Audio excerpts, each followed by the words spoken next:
Hello everyone, good afternoon. আজকে তোমরা নিশ্চয়ই বুঝে গেছো আমি কি রেসিপি শেয়ার করতে চলেছি।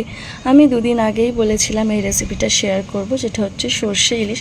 সবাই জানে, তবুও আমি যেরকম করেছি সেটাই শেয়ার করব। দেখো, আমি ফার্স্টে কড়াইয়ে সর্ষের তেল দিয়ে নিয়েছি, তার মধ্যে কালো জিরে, কাঁচা লঙ্কা দিয়ে পরিমাণ মতো নুন আর হলুদ দিয়ে নিয়েছিলাম। তারপরে দেখো, আমি একটা পেস্ট করে নিয়েছিলাম, কালো সর্ষে সাদা সর্ষে পেস্ট করে ওটাকে আমি ছেঁকে নিয়েছিলাম। তারপরে অল্প কিছুটা পেস্ট দিয়ে একটু নাড়াচাড়া করে নেব। তারপরে একটু নাড়াচাড়া করার পরে আমি আমার বাকি যে পেস্টটা আছে সেটা দিয়ে নেব। আমি কিন্তু ছাকার সময় অল্প একটু জল দিয়ে ছেঁকে নিয়েছিলাম পেস্টটাকে।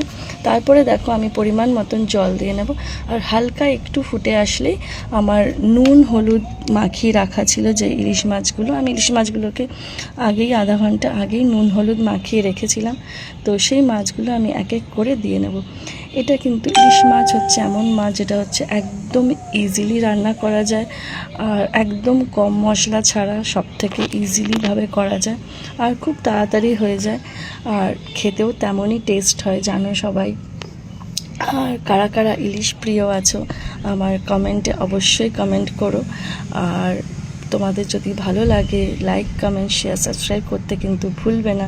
তারপরে দেখো, আমি একটা দিক ঢেকে দিয়েছিলাম ইলিশ মাছে, তারপরে আমি আবার 5 মিনিটের জন্য জাস্ট, তারপরে আরও 5 মিনিটস আরেকটা দিক থেকে নিয়েছিলাম।